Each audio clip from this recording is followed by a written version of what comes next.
All right, hello, everybody. Yo, you good? did I catch you in the middle of something? No, it's a stupid message. But yeah, go ahead.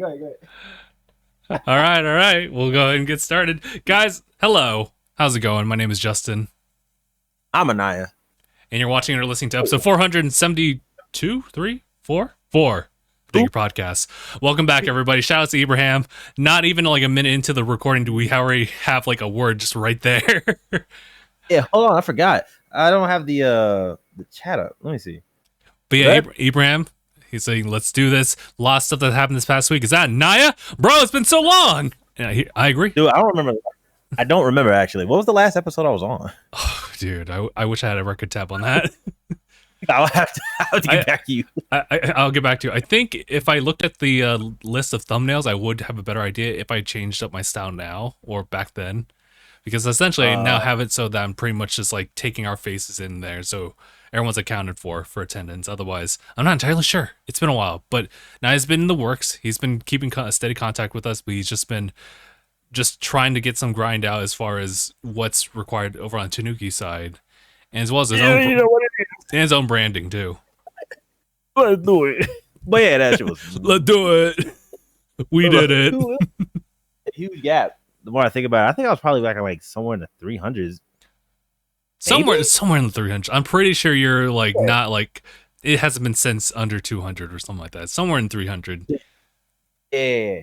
I mean, shoot, for what it is, at least we're getting somewhere. Yeah. Finally getting like a steady pace on our parts and not just Tanuki Media, but like our personal things as well. Yeah. I think like probably the thing I was trying to get back into is doing streaming again. Because it's been like a good few months, because it was probably like June. It was either June or I think May was the last time I did a stream. I was trying to do a setup at the old space, at the old office. But then I was thinking, then the lease was going up. So I was like, might as well I'll just call it from there. But then also manage what we're trying to do from extra space that I have back home. But I got more breathing room here, so I'm cool with that. I'm gonna at least give it that on a plus side. Mm-hmm. But for what's gonna be the next task, nothing. I don't know. I don't think we need to. I don't want to overthink it. I was kind of overthinking some of the things I was doing as I was on it, but I think what we got going right now is pretty good because it's just groundwork, and so far the groundwork is good. So we're doing super fly. It's good. It's good to hear. We got some plans coming up like next month. We're kind of like getting at the end of like September now. It's crazy. Yeah, I was about to say. Yeah. To be honest, I don't remember what happened this month. It flew by. I know. I had to like double check. I was actually checking like receipts. I've been actively keeping track of things I've been buying like this past like month. I was like, oh yeah, that's right. I did like apply for a passport. That did happen. Like a couple weeks ago. Yeah, right. I was gonna do that later. I was gonna do that for like somewhere in the middle of November actually. Okay. Like, after October, because we're going to Vegas again. Mm-hmm. We went last time for Evo, but now we're going for TwitchCon. Yes. So we're gonna be on another road trip. But on that side, all the other stuff, I was like, I need to pay my registration and all the other stuff. So I gotta tackle all that stuff and put a budget to the side. Yeah. We're doing good. It's super good. So what other projects have you been working on now? So I think like for right now, that isn't Tanuki actually. Because to be honest, I think a good amount of it is towards Tanuki now. The only things that's for my personal is I was trying to get like the personal layout to get like a company for everything. Mm-hmm. So one thing I had in mind was that I got a bass a while ago. Oh yeah. I want to learn a little bit more. So while I have that in mind, whenever I'll do stuff on like personal uploads, I'd be uploading just like as I learn, so I can have that going for some videos on that channel. Okay. But that's not gonna be for like a good while. I think I'll probably do that next year, really. Okay. But then let's see. Same thing with the keyboard. Like I always enjoyed messing around with it, but I never knew like fundamentals. I would just go with what sounds. Yeah. And then I guess that's a mix of both. Because I was gonna say the music thing. Because I'm also making kind of like whatever audio tracks we can have for Tanuki Media, but then also for myself. So I'm like splitting that aside because I still have a bunch of other stuff that's unused and unfinished. Oh, So okay. Kind of chilling the stuff out, kind of fine tuning it. But I aside get from you. that, man, I think that's about it. It's just all Tanuki focus right now. Mm-hmm. Yeah, I get you. I get you. I've been It's gonna kind be of cool. this. I've been kind of the same. I've been kind of split between like my own channel and Tanuki, making sure that I'm like always keeping attentive like towards both sides. And it's been definitely a juggling act given like limited time. We all have it. We all have like limited time to do all the creative like stuff outside of actual work and stuff like that. Yeah, But you actually, know, I'm glad that we have opportunities not just on the podcast, but just simply, you know, things like yesterday where we were like actually like talking up about like testing stuff or like even stuff outside of Tanuki itself per se, where it was just like plans that kind of like stemmed into like just personal things that we like have going on or, you know, things that we have like a new interest of. And I think that helps it just keep it consistent as far as our progress forward, like with a whole jointed like system that is Tanuki. Because oh yeah, without those like consistent like communications with each other, it could so easily be like a departure so easily because we are all focusing on our own individual things. So oh yeah, so all in oh yeah. all, it's just that just for like all groups, and I've noticed this specifically because of the stuff with Achievement Hunter, right? Um, I think you saw that like in the postings, but essentially, you know how big Rooster Teeth is, and you know how like they have all these different like branches, like whether it be Achievement Hunter Yeah. or uh, other groups like Funhouse, or I'm trying to think, Kind of Funny is another one they're connected with, and even more internally, they have connections or branching stuff going on over there. The big thing that kind of came out of all this was the fact that Achievement Hunter, which is one of their OG like groups, kind of split off into like subsections like within Rooster Teeth. So Achievement Hunter itself is starting to dissolve, or at least be put on the back like burner for a little bit. And Yeah. I've been just kind of like tuning into people's reactions to it. And I can't help but like draw that narrative parallel to like how DangIT Productions used to be back at the height of reactions, and then like that once that dissipated, that fan base kind of like fell off as well.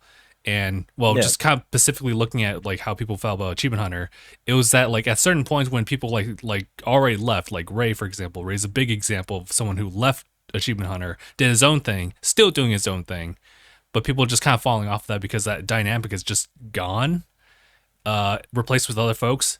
And people just kind of summed it up as like, you know, Rooster Teeth is a big thing. They have a business that they have to continue doing. So obviously Achievement Hunter is big, so they want to keep that going. So they always bring in new folks, bring in a different Yeah. type of energy, which is not bad by itself, but it's just different. So much so that people will just kind of tune out of that. People will drop off, new people will come in.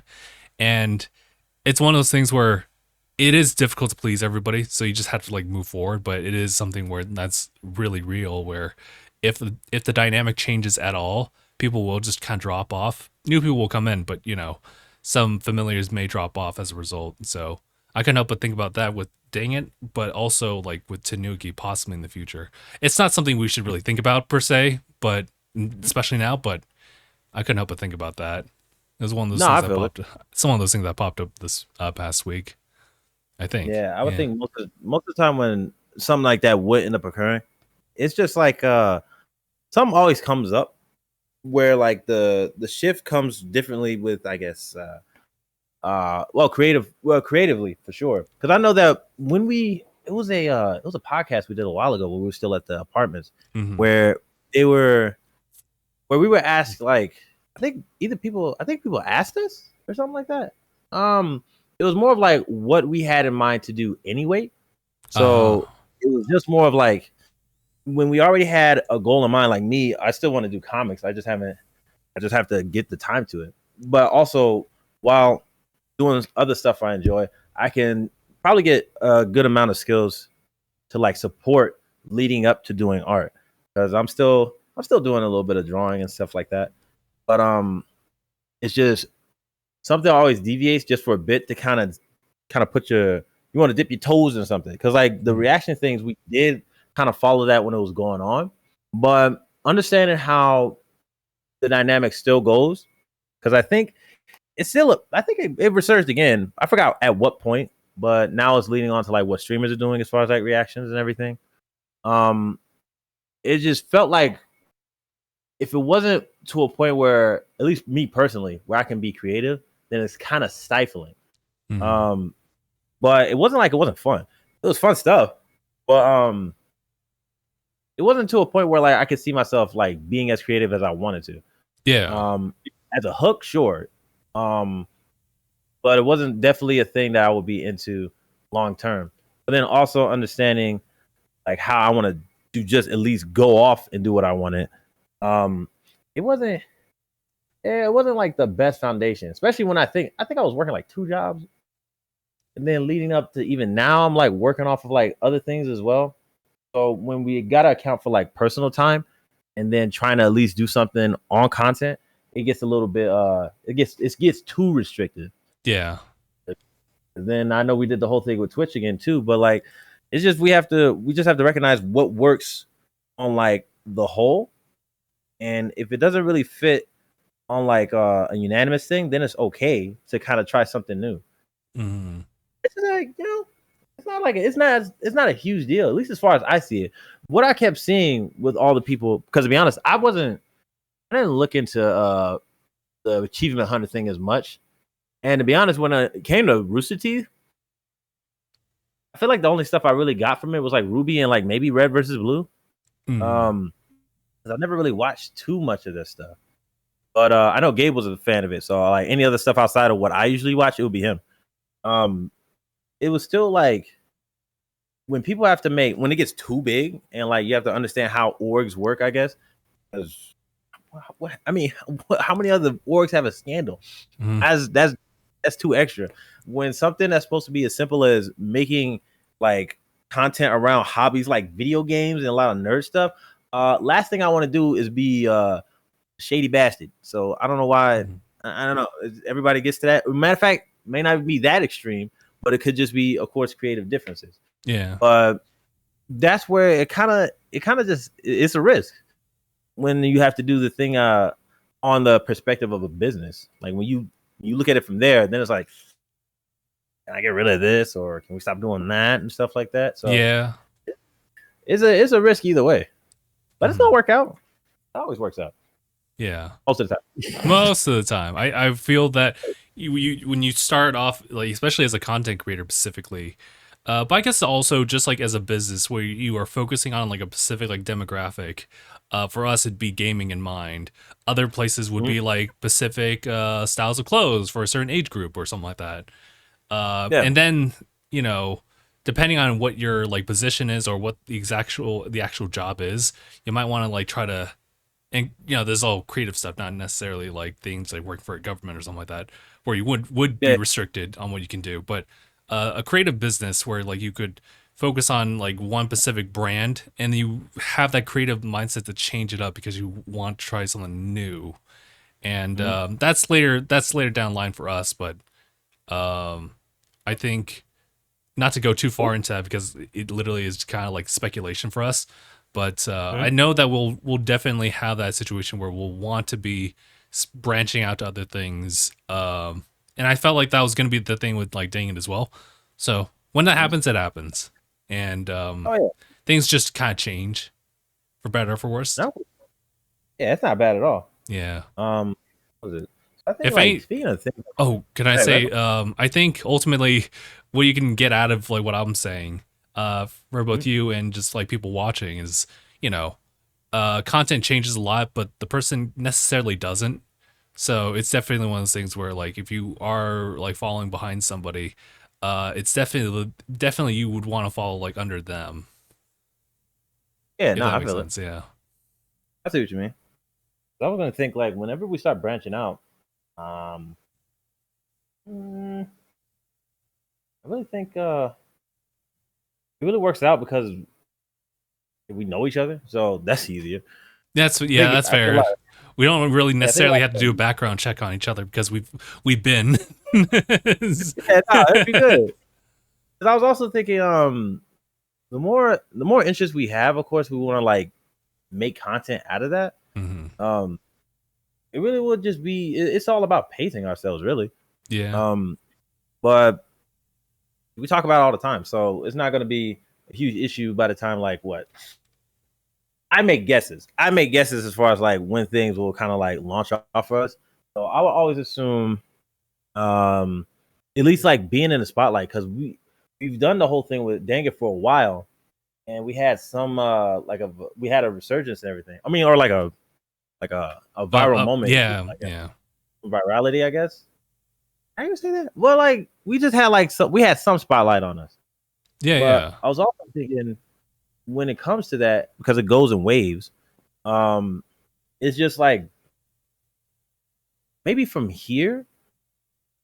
It gets. I would say within the next 2.5 years, I feel like we'll probably get somewhere like we'll be noticeable, most definitely, and most things that we do. Where like everything that we do have going already, we'll get like another spotlight back on it. Well, like, well, I guess with me and Phil, we never really had our own channels, so that would just be us from the get go, I guess. Yeah. But I would definitely say DangIT's gonna have more of a resurgence because you guys have been having the same interest that we've talked about before when it came to like the playthroughs and like the manga stuff, manga and anime for sure, and then the podcast, of course. That stuff will just have its natural following because of everything else we have to branch out to. Because networking is always a big thing. So, that's true. Yeah, I'm definitely chill doing my own thing, like over on that channel. Yeah. I guess to give you guys a quick update, what's going on over there. Wrapping up on like the playthrough. Well, I finished the playthrough, but finishing all the uploads for essentially the VODs for Final Fantasy 16. I'm at the final part. But it's one of those things where the ending song is like copyrighted for something and it makes it like invisible for a certain country. It's Germany. It's Germany, unfortunately. So I have to do I have to do something about the editing. Probably overlay the audio here and there, just so it's like indistinguishable, and go forward. But that does suck. But almost done with that. I still have Tears of the Kingdom.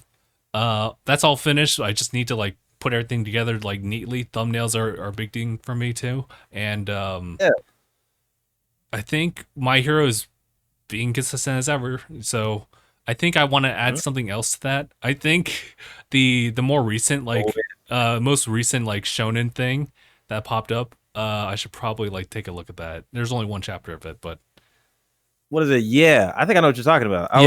It's you know, like the samurai. Yeah, that one. Or like it was what is it? A lot of talks about that. It's crazy. Yeah, I think the only reason I got like wind of it is because somebody posted that whoever the author was, the creator, the main character is loosely like inspired by Zoro. So I mean, anything One Piece related fall on my radar. So I was like, yeah, okay. But dang, yeah, because I got the Shonen Jump app, but I just been rereading old stuff, and I guess like kind of hearing into whatever the new things are. But yeah, no, that one does look interesting. Let's see, hold on. Yeah, I did read the first chapter, but yeah, everything else is kind of weird. I saw some other stuff. I was like, I don't think I got enough space in my brain to remember these characters, so I'm not gonna read this series. Yeah, I got you. There's also webtoons as well. Oh yeah, that's right. Quick thing about Ibrahim. Don't worry, Ibrahim. I did see the thing about the microchips. That's wild. Shown communities in shambles, right? Because the whole Jujutsu Kaisen community specifically are so torn apart because like TLDR, Gojo's taking L's on both anime and and the manga at this point. Like the timing is perfect. Cause hold on, I forgot. They got to a point where Gojo's sealed, isn't he? Yeah, he just got the seal. Yeah, he just got sealed. That is hilarious. And then the other one's like, well, is spoilers. So yeah, that. Oh yeah, that seems to be a bad thing. Yeah, I didn't see the recent chapter actually. Yeah, so these are like more of the recent stuff for sure.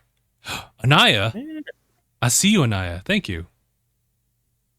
The 23 months. You didn't see. let me just like sneak this real quick. Let me Burger King sneaking. That's a random reference. Look, remember that game? Oh, it's one of a kind. I was thinking, man. So as far as like all the things I'm trying to like keep up with, because I don't, which is a problem. I don't really don't. keep up. I get you. I get you. I'm thinking like, well, all the things I really like doing. I like finding like a bunch of indies and seeing like people who like update their progress on Twitter or whatever they can find. Man, Pocket Bravery came out what, like a couple That's of, right. what was it, October, or like no, Hiccups. a few weeks ago? It's definitely a recent release. Pocket Bravery came out. Oh snap! I keep forgetting it. It's Bomb Rush Cyberfunk. Oh, That let's game came go. out. Let's go. And then is there any other things that I've been kind of creeping out on? What's his face came out recently too. I probably think it's been like a month or two now. Or no, how long has it been since Gravity Circuit came out? That's still like within this past month, right? Past couple months. It came out like probably August. It was August. Yeah. Okay. Golly. I still got to finish that. That was really good too. Yeah, I remember following that for a minute, and then I saw it came out. Was it? Was it because, I think it was because of you bringing it back up. Because I was like, wait, that game was happening for a minute the last time I saw an update, and I was like, oh shit, it's already out. But I was keeping tabs on like, okay, Bomb Rush, because that game's fun too. I started playing that. What else is there? There's this other game called I think it's been a few months since it came out. Moon Scars. I remember seeing a bit of that on Twitter. Mm-hmm. So I like following all these developers and seeing them like gush about the games they talk about and create. So I was like, this is why I like seeing. As far as the stuff that we're going to talk about, Microsoft. Microsoft. We should definitely like jump into that. I'm not just in general. I don't care for leaks. That's fair. Not necessarily. Like, let me try to think about it from when people who do enjoy getting leaks talk about it. First of all, early access, I guess. I guess I early like. I've started to like embrace, discussions about discourse about, what these leaks could mean, like for the future, like of the company, for the game console itself. In this case, just a really quick bit of like context without not too much like stuff in between it. But essentially, how Microsoft has been trying to get Activision for a hot minute. Yep. And as part of that, they actually need to submit some like specific formal like forms, documentation for the court case. And apparently, like in the mix of this, someone from Microsoft's end, they tried to like point the finger at like FTC, but they were like, nah, this is on you, buddy. What the fuck? So apparently that one employee sent a little bit too many documents, and that ultimately revealed a lot of stuff that was to be like released all the way up until like the end of 2028. Jeez, yeah. Granted, I was looking at this was all like put together like around 2020, so it's been some time. But essentially it unveiled a new console that they were working on, a new controller, what they were trying to plan out for the future. They were going to make new consoles like as of 2028. People were talking specifically about the console and the controller. They also revealed some Bethesda stuff too, because of how connected they are with them. But what I got out of it was the fact that it's a cylinder-like console that's like the Xbox Series X, but it's all digital. That's why they were able to make it a cylinder. The discless. Yeah. They also revealed. Hold on. Okay. Yeah, hold on. It being a cylinder kind of makes it even more intuitive to put a disc in there. Am I wrong? Like, think about it. Like, think about it this way. You don't have to, but like, how right? The old-fashioned like discs you would get from I don't know, freaking your car. I don't know, where you put the little disc in there, it kind of goes in, or like even in a like an old. Like a radio or like a stereo, like a little something you carry. Just like put in DVD tray, even actually that makes more sense. I don't know how big this is compared to what it's supposed to be to the X. Was it to the Series X? I think they had a side by side of it when I was looking at it. Well, not technically a side by side. but it's like I think it's showing the S, the one that's digital already. And then they're showing what the cylinder one is supposed to be. Yeah, What if you just like pull it out like an air fryer and just put the disc in there? yeah. Like an air fryer. It's funny you mention it like that. Well, I mean, it still kind of works. You could kind of just You can kind unlike of do it, the but I guess it eh? the problem is the fact that it, from what I can view it as, can't make the conclusion of it, but what I can see as this as like their push towards digital like form of like gaming going forward, which I cannot deny is a good future in the sense that it's super convenient.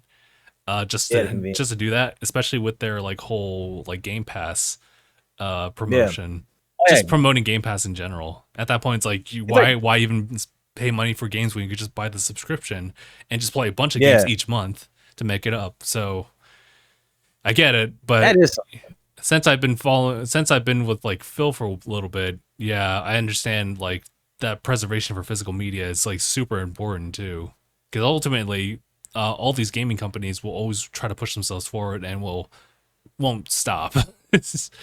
So yeah, it's weird.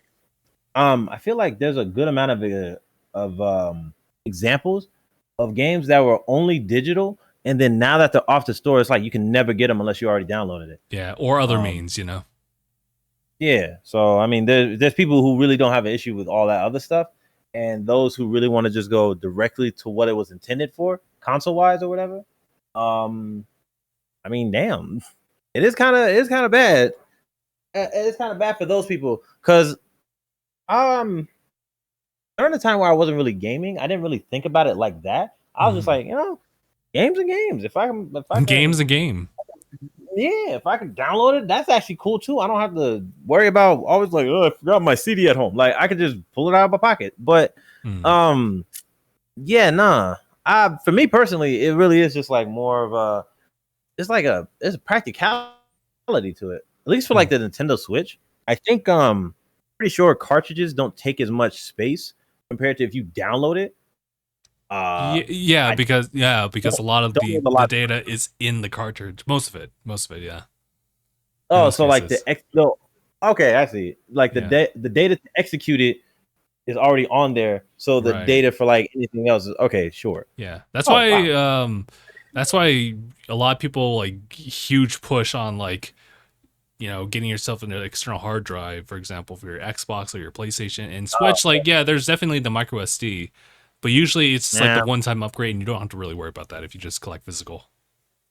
Oh yeah, for sure. Yeah, I forgot where I'm at in my space, but I don't think I've been tried all my games yet. Yeah, I don't think I've tried to see how much space it is when you just save the game save data or whatever else kind of data they put on there.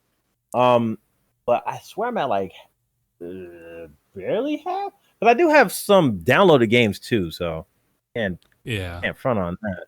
I think what I'll be doing for further in the future is just probably continue to do physical, but you know, if we cross that border where it's like, you know, everything's gonna be digital, I'm okay with that. I've kind of like understood that like a lot of our value in video games isn't just from like having a physical that you can have memories of, like how you got it in the first place, but just experiencing the game. That was always ultimately the main takeaway for Definitely, me.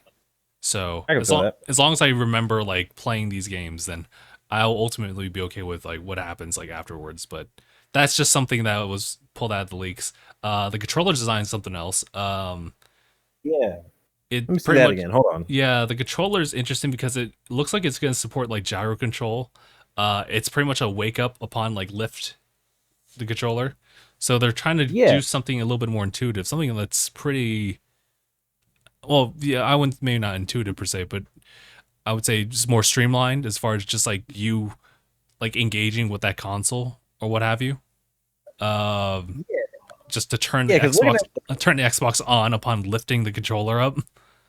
yeah, it really says what was it? It's approachability, engage and delight, lift to wake. Wait, Lift to wake. Oh, like me every yeah, morning. Lift to wake. like hold on. I mean, yeah, there's some value to that. Mm. Kind of just like kind of just hold on. Kind of just go ahead and grab your controller. Like, wait, where? How do you know the distance to lift from? Like the distance from where someone's resting? I think they'll figure it out because obviously you can have a controller like this, but what if it's like sitting at it's sitting on a connecting like piece of unit between that and the console, and the moment you Like lift it up, it sends a signal to the console saying like, wake up, wake up. Yeah, that's cool. Okay, that makes a little more sense. I think if it's on like a dock. that would make sense if it was on like a dock that you could just like lift up and it's like, oh, like ready to go. Fucking, I like if it that, just had actually. like this. Yeah, because I think like it really like is the battery just always active if it didn't have like a dock? It was just always sitting down. That'd be interesting. Yeah. It would also double up as a charging. That would make sense. Actually, that makes way too much sense. You would have to make sure this thing is packed in. Do they because you know I have the Xbox Series X controller, but like what is it? I got the rechargeable packs that you recharge and then you just put them back in. Yeah. So are they just gonna do the whole thing where they just? I don't have an Xbox, but like, don't they have a thing where you just charge the controller already? Yeah. With a Pro? Yeah, it's typically like if you plug it in with a USB like Type C, then it's good. You won't even need to have a battery pack unless you want to keep it wireless. Then you'll have to have like a battery pack or like double A's. Okay. Lift to delight. Okay. Lift to delight. Makes sense though. Like, engage and delight is a funny little combo for like you get the lift to wake. Sure. But then what is it? Technically speaking, the Switch kind of does that too. If you have it docked and you want to play handheld. Yeah. Oh, it does? Yeah, because essentially it's always charging when you're like docking it. So you lift it up, it'll just have the screen on immediately. You'll have to still unlock it, but essentially the console's on. No, you're right. I'm dumb. I was like, they already do it with the Pro controller. I'm stupid. But like, hold on. Other controllers though, it's like, you know, you have to press like the home button and then it wakes the console up or turns it on. Yeah. Now, sustainability, which is do good, feel good. Golly, man.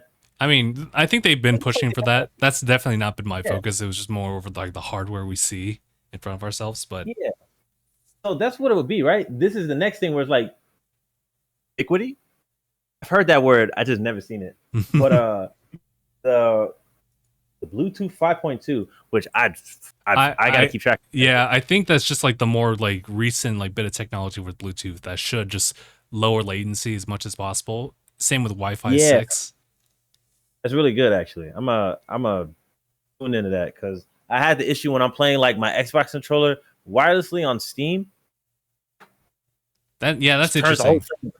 I don't know why. Are you connecting your Xbox through like Bluetooth to the computer itself? Yeah, because it has like the antennas out, and then it'll have like the option to sync with it. So I was like, oh, why would you say no to that? And Steam is like, I don't know, buddy. That doesn't feel like a Microsoft to me. It's weird. But it's direct to cloud? What? Oh yeah, the direct to cloud thing. So essentially, you know, I think that's to help it connect to other devices that's streaming it. I guess I don't even know like the details on that. Yeah, I don't know too much about how cloud gaming works. I just know that that's one of their big pushes for sure. Yeah, because because Gabe and Mark talk about it, but Gabe brought up like, wasn't he playing it? He was like playing his Wi-Fi. He was on his phone. Oh, yeah. Not sure about his. Well, maybe yes. I'm not sure, but he was that one time we visited him. He was playing a game like through the cloud. It was nice, but you could definitely see like when it does dip, and you'll visually see that. That is annoying, yeah. Yeah, but otherwise you can actually just play it through like that. Yeah, because this stuff doesn't sound horrible. What I would assume all the things going on with Xbox, just in general, they're just like streamlining everything. Yeah, which is kind of cool. But what else was there? Because there's like, definitely the takeaways here and there, but I don't know. That's all I really like picked out of it. Yeah, like they said that they were talking about hybrid computing. I was like, what the hell is that? What do you mean by this? Yeah, and this was the thing that led up to like what they were saying 2028. Yeah, like that's gonna be like their suggested date for when they want to like move on to a new console entirely. No real details about it, but that is crazy. Which I mean, hey, ambition is pretty cool. Where like what else? They're saying the great ideas from state. Blah, blah, blah, blah, blah. I should also What the? I should also outline the fact that like Phil Spencer did have to respond to us. Obviously, he has to give you like the Yeah, professional like response that like we're sorry that this unfortunately just kind of came about. We'll be a lot more careful going forward, and then we will be ready to actually unveil like real plans like whenever we do. So he's pretty much yeah, just saying that these plans were like created like not too long ago, but a fair amount of time where like plans have like definitely changed, and when they're ready to unveil stuff, they will then do it on their own terms. So there is a yeah. That was possibility that a lot of the stuff that has already been like redacted or like changed up. Sorry, not redacted, changed up. yeah. That was So, yeah, he did address showing all the stuff that he mentioned before. Blah blah blah blah blah blah. but blah. yeah, someone got And the fired. Someone got dude, majorly fired. somebody's career is gone because I don't know how. Because I think one thing I remember whenever I heard leaks, I had the idea.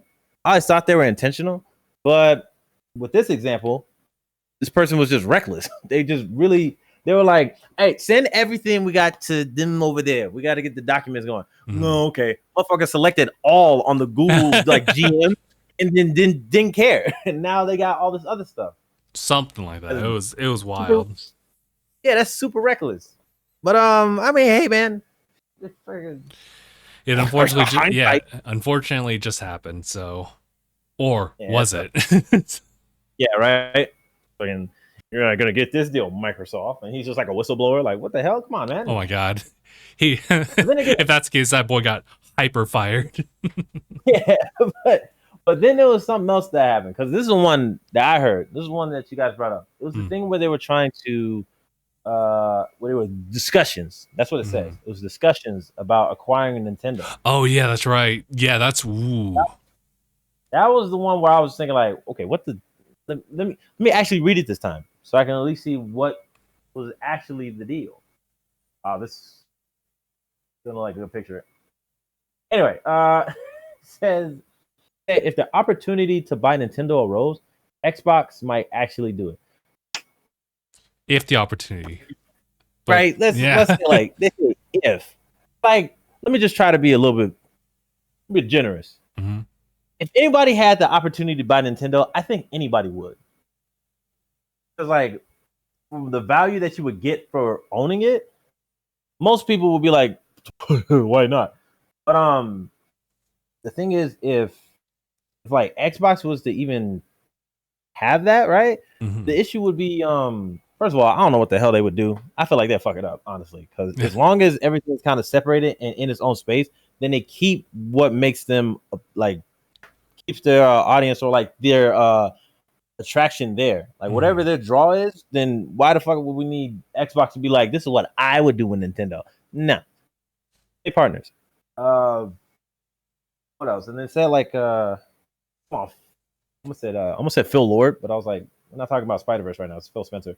This is Microsoft Gaming that would really like to buy Nintendo someday. It's an August 2020 email. So they'd had this idea for a minute. Oh my God, I can't believe that was like, that's like, how did I describe it? It's like you're crushed knowing that you feel the same, like a certain way about them. And this was not intentional. Wasn't on you. It just happened. And now it's awkward. It's really weird. Cause like after this and then like, so what do you guys feel about this? I don't know, Phil. And then like, I don't know, Phil. What do you feel about it? Yeah, right? Trying to acquire it. Like, I don't know. Like it's gonna be like a lot of snide combos from now on, maybe. It's super awkward now. Yeah, what the heck? Some of these email names look like, you know what phishing is, right? Yeah, yeah. The fake, the PH ishing. Yeah, I was like, what the hell? But let me see. I'll at least read this stuff. I think that's fair to say. I was just saying, the Microsoft Gaming CEO Phil Spencer would really like to buy Nintendo someday. In August 2020, email to two top Microsoft marketing executives, Spencer wrote that Nintendo is the prime asset for us in gaming, that getting Nintendo will be a career moment, and I honestly believe a good move for both companies. Okay, well, I think, did I also talk about this in our chat? But like, I would say that if it was just something that he was just thinking about, but not like actively wanting to do, I think that's fair. That's fair. That's just us like kind of like shooting like the ish about like, what we could possibly do if we had this or had that backing us or Yeah, something like that. But if it was like, oh yeah, we're buying them out, not now, but yeah, like later, yeah. that Like would have been later. different. That'd be a different like story, I think. That would be funny. Yeah, he was just like, mark my words. But matter of fact, even it said the email was titled "Random Thought." Good Lord. Oh no. Yeah, it said the emails were revealed as a part of a He did trans. email it, so it's like that's kind of interesting. Yo, yeah, right. Like if it's an actual thought, then this would never be a discussion. If it's just something that's Right. stated. And he's just like, "Hey, Mhm. listen, like this is behind closed doors, but let's just talk about it." And that makes sense. I get that. An email Yeah, though. yeah, it's the top two marketing. So a little weird, a little off. I mean, That like, is why? weird. Yeah. I might be getting the timelines wrong, but this is they said August 2020.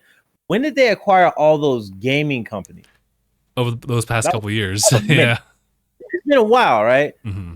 My biggest thing will always be to a point like because isn't a big issue with what they're trying to acquire now is because they want them to have like a monopoly on everything, right? I wouldn't say that. They might, but Oh, I personally wouldn't say that. But okay. they would probably give you a response that they want to like better help like these companies like work in like a mutual relationship where they're able to help like build those individual companies up so they can make the appropriate game, get the appropriate sales, which would then benefit Microsoft/Xbox Yeah. themselves, something like that. Okay. Yeah. Maybe I'm thinking of something else then, because I feel like every time when I hear of somebody trying to acquire something, this monopoly thing is an interesting conversation because it would be kind of weird where there's like Hmm. no competition. I And it's just feel like one that's one thing. of Yeah. yeah. It'll kind of be it'll be a little weird to kind of get like have a chokehold on the industry.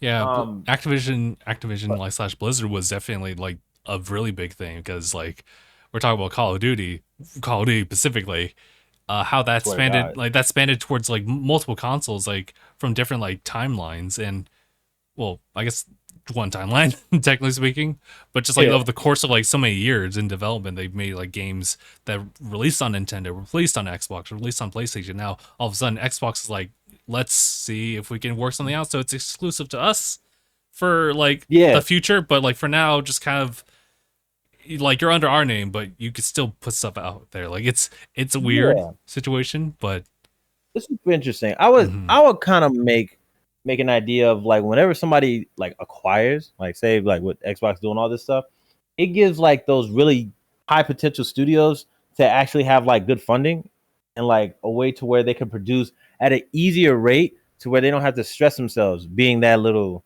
indie group. But most of the mhm, time with indies, they usually innovate. So yeah, you get something just as enjoyable, like something simple, something that may not be like crazy, like unique to stand out, but at mhm, least it has like, the people who are making it are enjoying to make the game, and hopefully they can get like that good audience to keep doing what they want. mhm, But I was always thinking like, man, y'all got all these studios, y'all gotta chill. Like, what? Chill. Like, it's weird that like you got all this. These is ridiculous. With all these things you can use to make like exemplary games, because I think like the studios they have are like fucking. Hold on, I swear they had like 20 that I was looking at the other yeah. day. You Like can piece the out a couple of them, yeah. yeah, I swear one of them was Double Fine. I might be wrong, but Double Fine is one of them, yes. it was okay. And then even from the showcase we saw a few months ago, Yeah, yeah. like the games they were showing like previews for the ones that they bought out, right? The ones that are Mhm. under their name, like they're making stuff that has like nice potential. Wait, like that's your shit. Just wait. Like let's wait. Why would you want to even consider buying like another top dog when they're already in this space too? They're fine. Like I don't know. I kind of just think like the partnership is good enough. Like Sure, that's sure. fine as it is. So y'all staying in your own creative lane is just as good. Y'all still like like what uh what you got like ports and stuff going to the Switch anyway? I mean, most people might have an issue with it. Like I think what's another port that happened from Xbox? The one that stuck in my mind I think was Doom. Because it's was it id Software, and that's by Xbox, right? I think Xbox on that. Mm. um, or they're under something that Xbox owns. I keep there's fucking too many tangents, but the a high end game like that gets a better performance from having something with better hardware. Because what they say the Switch is stronger than like the PS3 and everything like that, weaker than the Sure, yeah. PS4. Um, it's it's a limit that you'll have to really go for. Like no 60 frame gameplay. Like it's a little stiff. You're gonna have to work with like some limitations the for like the convenience of portability. Yeah. Because that's a good thing that the Switch has like that. It And then always all the been, first yeah. party stuff that people enjoy. So Yeah. I was just It's just like kind of like your breaks. yeah, understandably Xbox understands that like when it comes to like competing against PlayStation, competing against Nintendo, like now, like more recently in more recent interviews, past like the day of these leaked emails and whatnot, it was definitely one of those things where Oh, okay. they acknowledged the fact that I think this was a different interview with like Phil Spencer that he understands that the competition like Xbox has kind of left that competition. Now they're focusing on something else entirely. That's cloud gaming, subscriptions. That's what they're really thriving at right now. So they really want to keep pushing for that because it's clear for them that they don't want to continue like doing like they don't really want to butt heads with like the competitors because they already got their own pace going. Like they're already really successful as they are. Xbox has been kind of Yeah. falling short, and they kind of acknowledge that, and so they're taking an entirely different route for that. So I think what we might be Okay. That's, seeing, based on the leaks, especially, I think that's where they're kind of like going for sure. yeah. Okay. I was always thinking like with whatever they have for themselves, Hmm. as far as like something new to push, I guess I never really cared too much for like cloud gaming because I always felt like it was an issue to work with. But Yeah, understandable. Yeah. if they can find out something that keeps things steady, because we always deal with like dips, that's not fun. So it's like, what? What's It's the called portable PCs and having Game Pass installed onto it. what's it? Hold on, what's it? Isn't that what? That's not. That's a Microsoft thing, right? What is it called? RG Ally. Yeah, this is the ROG Ally. They're not specifically like under like Xbox or anything like that, but they just have like a working like solution where it's Okay. Windows, and because it's Windows, that Yeah. means they can have like Xbox like added to it. So Xbox app, Okay. Xbox Game Pass for PC can just totally work with it. So it's not like Xbox is not doing like their own portable like console, but this is the next solution to it. Jeez. All right. Yeah. What is it? The Steam Deck is another thing that's like, Yeah. ooh, that's not what the Switch did. Let me do something else. All that other nonsense. Hmm. But man, I mean, the portable hybrid stuff is a good idea, and Switch kicked that off. But Really did, yeah. I was thinking like, man, because to be honest, whenever I kept hearing things about like new consoles, I was like, what else could they do? And then here comes Switch with this fucking novel idea. It's a good ass idea. Hmm. Oh, but then also, I guess like one of the things that people will have to really think about is the hardware for things to like maintain that idea. Um, was it was I don't know if this was this an idea? Was this a topic or like because I know it's like something that always looms around the idea of like a new Switch or like what its next Oh, evolution would oh yeah. um, There's certainly a it's like lot of discourse about it. I think the more recent leaks that we've heard from like what was it, Eurogamer, where like apparently during Gamescom Germany, right? Apparently they oh yeah had something for developers behind curtains about and there was also another leak separate from that about like Final Fantasy VII remake being playable like on this like Switch 2 type of thing. And then really Eurogamer's like, oh, we got like demos of Breath of the Wild running at higher resolutions, higher frame rate. That's just like a good example of just like it's now beefier hardware and stuff like that. So I mean, those leaks aside, we wouldn't otherwise know what the next Nintendo like successor would be. okay. Oh, you know what? Since you do have that ROG, right? I How big was it compared to a Switch again? um Like noticeably bigger, right? oh yeah, here let me so I have Comparison. so just like comparison of like oh, I guess it's kind of maybe the OLED's Like actually a OLED's a new little bit DDS. like yeah. I I was never gonna say, I never realized. Obviously, Switch is like smaller. I just have like yeah, yeah. the Satisfy grip, so that's why. But I think the screens are kind of It looked the no. same, kind of. No, actually, I think overall, like this guy's still bigger because it's taller. Yeah, Yeah, but that's why I the was. width is kind of the same actually. This is what I was Not bad, not gaming bad. for, as far as like an idea of what I thought the next step would be, which is just adding on to the hardware that's already there and making it more stronger. Mm-hmm. Just giving it like a couple of centimeters or whatever, like a little bit of a Mm. gap increase where like it's slim, right? This thing is like wide and it's slim, but if you like kind of give it some more depth, there's more room to work with something. Or maybe I just don't understand how technology works because I don't. But I'm just guessing on if Yeah. you want to expand on power, you just make it bigger. Honestly, A little yeah, bit. I kind of agree with that too. I was looking at it now. I'm like, this could be the Switch 2, like later on. Give it like Yeah, just extra grooves to hold things onto, maybe back buttons, maybe. But ultimately, like Joy Cons could possibly still be like a thing. yeah, detachable. Just And make it fat. make it Fat. thick. Make it thick. Yeah, make it stick. The cube. Like make that shit fucking With a Q? yeah. Whoa. That is great. That's But still, crazy. But yeah. there's something interesting about it when I kept seeing it. Mm-hmm. Hey man, it is But what it yeah, is. I think that's pretty much it for like the Microsoft thing. Yeah, I Uh, think so. yeah. The next like big thing on like gaming stuff is really Tokyo Game Show that happened this past week. I think it's still kind of going, or it's at the tail end, like starting today. But you know how Tokyo Game Show is. They literally start super early because it's their time, not ours. I swear, because I was looking at it. I was looking at it last night because I was looking at Max's stream. It was showing the Final Fantasy VII stuff. Yeah, yeah. Because honestly, for me, because I didn't play the first remake, I intend to. Oh yeah, that's right. Apparently, You haven't yet, yeah, right. You don't have to. You don't have to play the first one per because se. they Yeah, said they wanted to section off to where they're their own experience. yeah, yeah.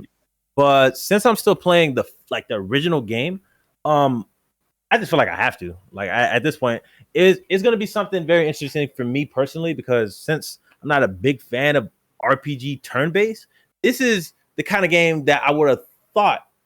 I would have thought this would definitely be for me to flip that into like action RPG. Mm-hmm. That's just I get to beat stuff up. I don't have to worry about like, oops, you missed. I'm like, no, I get to see if I miss. You know, I so get to all see that if I stuff. missed. No, that's fair. That's fair. But what else? I always thought like some of the stuff I was looking at, I was like, geez, man. Honestly, I don't know jack about this series as much as because of course I didn't play it, but I was always a fan of like just seeing these characters. I still want to at least get like a better chance to invest myself and actually appreciate where they came from. Yeah. So doing all that stuff involved, because I seen characters, I was like, Who the fuck is this guy? You're not even fan art. Well, who is this guy? Like, I don't know. But like it's super interesting. It's But funny still, too. they were Yeah. showing that. Yeah. Oh. Yeah, right. They were showing that stuff. Do you know about there's gonna be some games I never played, but I heard the name. I think what is it? There was a preview of Dragon's Dogma 2. Yes, there was. Yeah, I never played the first. I got the first one now, but I never really played it.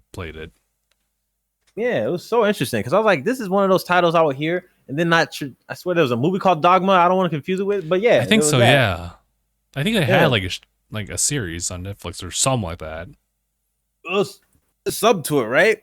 But like then they had I think it's like some stuff with Xbox that was mentioned. I think they mentioned what is it? Like a dragon. Yeah. Xbox had their own like Tokyo like game show thing. It was pretty much to promote like Xbox, everything like for them, like as far as the demographic, and they were able to show off like some games that were coming out like for Game Pass specifically. The Like Dragon series for sure was there. The only new thing was like this. It was a game called Hotel Barcelona, I think. And I was looking at it. Yeah, it was Hotel like Barcelona. Yeah. Oh yes. And then that was like an interesting like mix up. I forgot the other developer, but it was also like Suda51. So that was like, oh, things are gonna get a little weird with this one. And it looks pretty cool because it's I guess we'll talk about that one because it's the newest thing. It's kind of a play on like some of the more famous like 90s or 80s like horror movie stuff. So they take a lot of the icons there, a lot of the settings there, and it's pretty much kind of like a boss rush like of different worlds. In which case you have to fight these like big bads from the respective like works. And I was like, oh, that's What the interesting. fuck?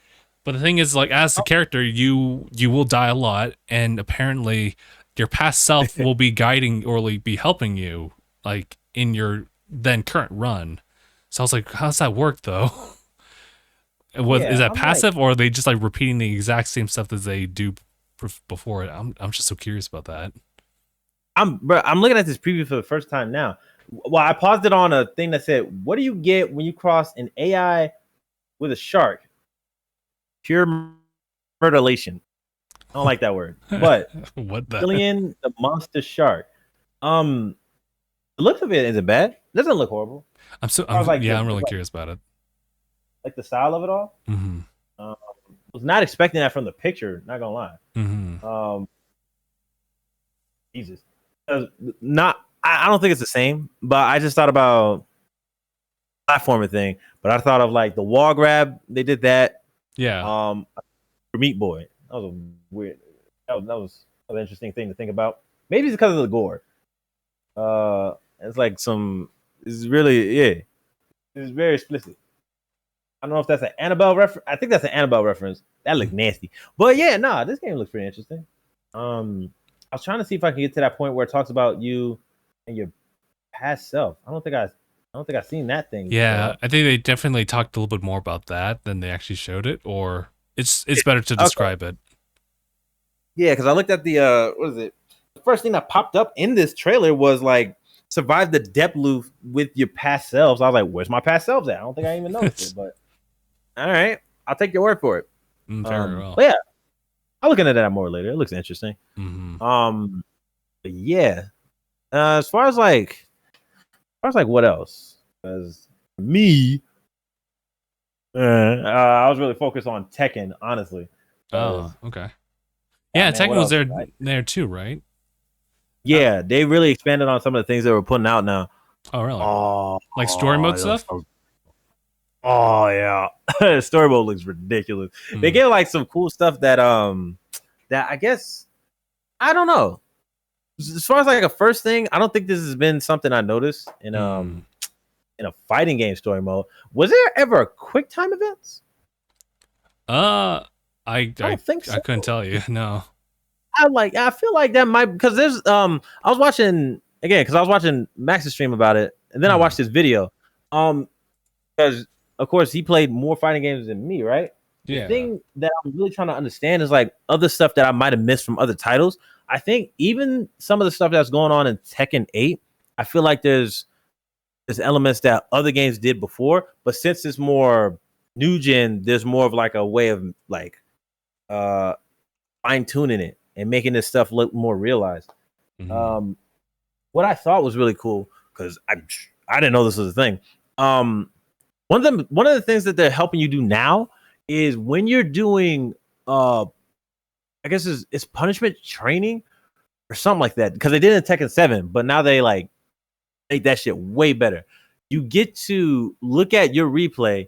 They give you like suggested moves on your particular character and when you would expect to get like a better punish or like here's a better way of like getting a drop on your opponent. You are like say you get the replay, you get to like in mid replay play it out.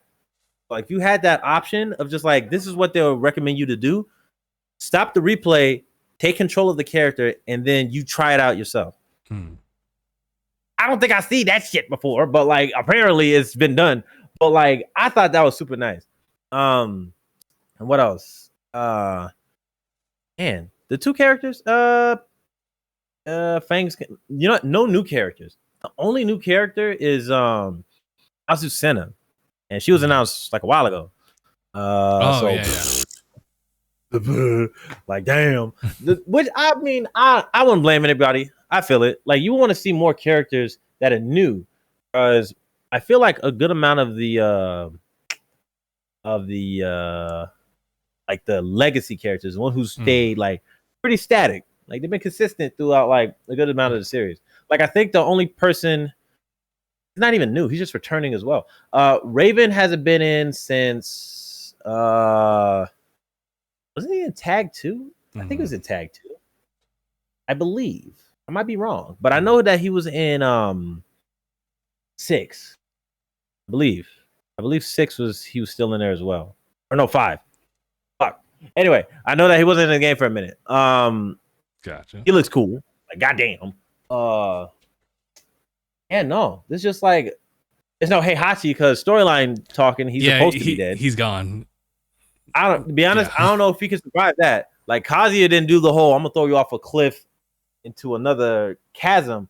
I'm throwing you into a volcano. We ain't getting back from that. Like that's done. Like I don't know how he could. And that was one of the things that I was just like, yeah, I don't know if he's gonna be like, I don't know, some DLC, and he's like zombie Heihachi. But Zamahachi.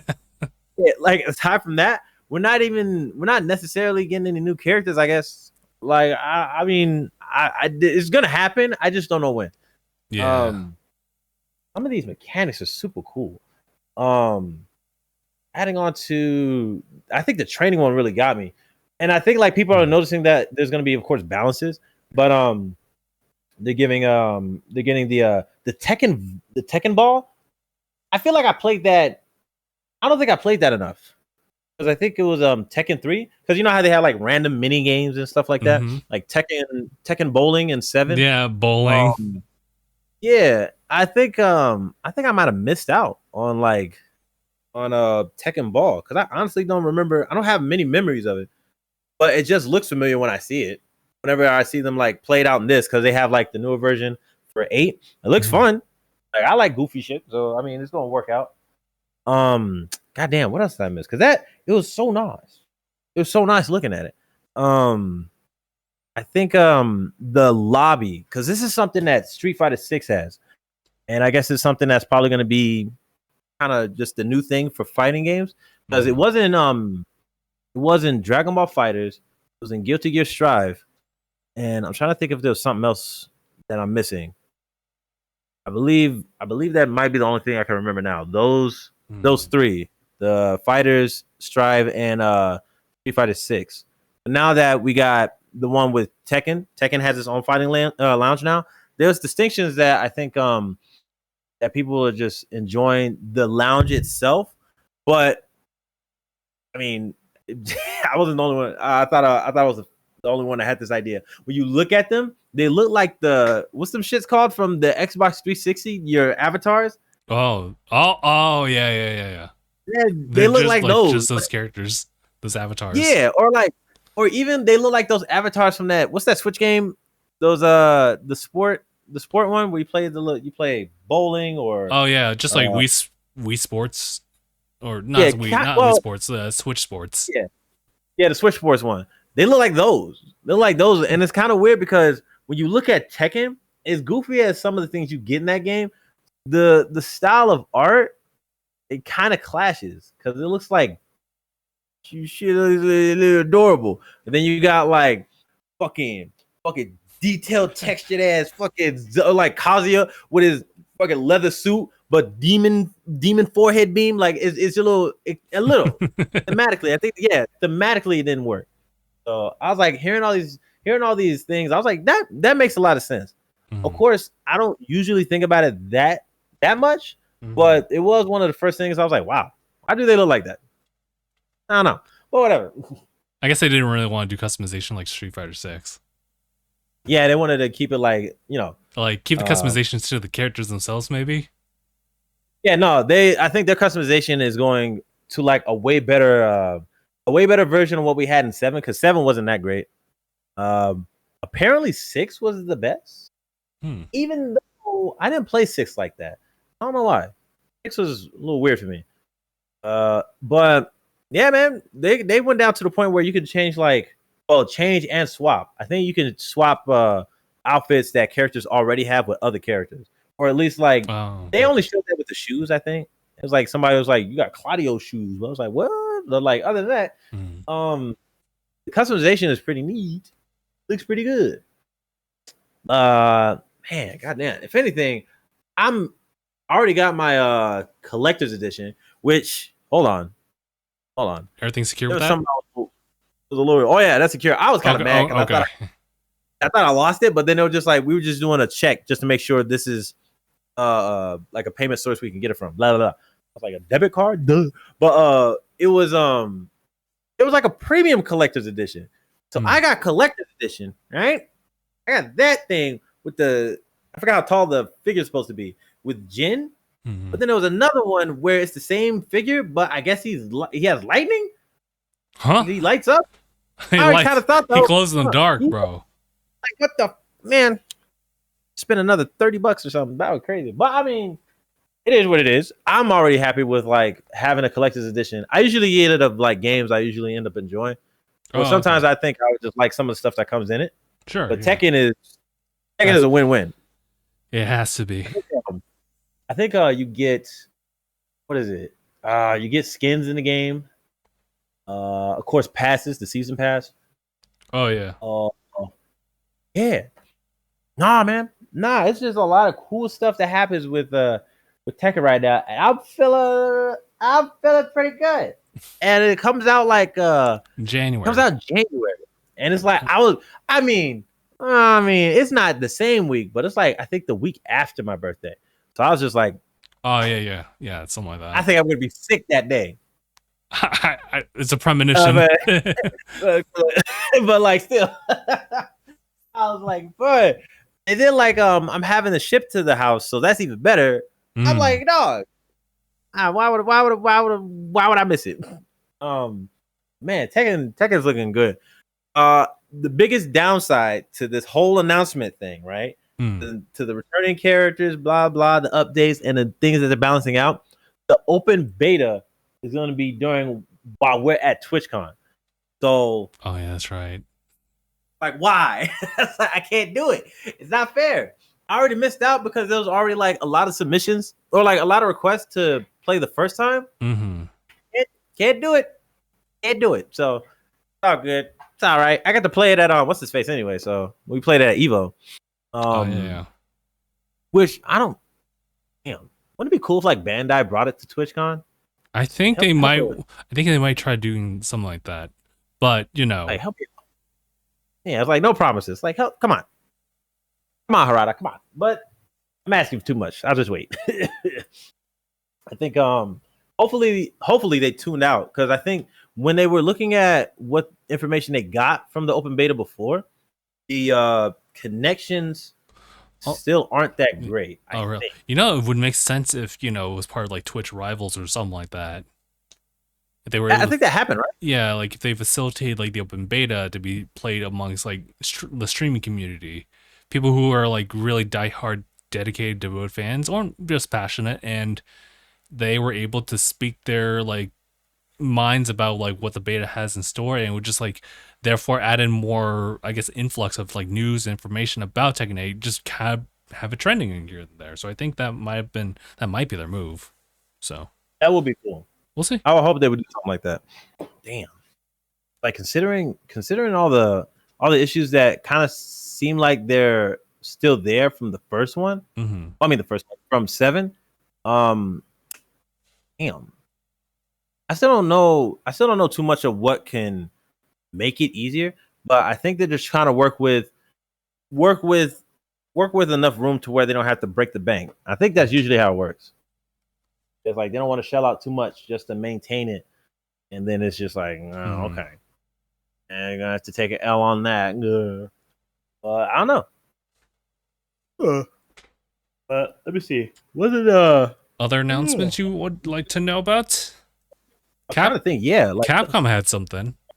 Yeah, they had only a couple of things. They had Dragon's Dogma 2, which is the big thing for them to cover. Yeah. The more recent like port of like the Ace Attorney games, the ones that have been closed off from like the 3DS and whatnot.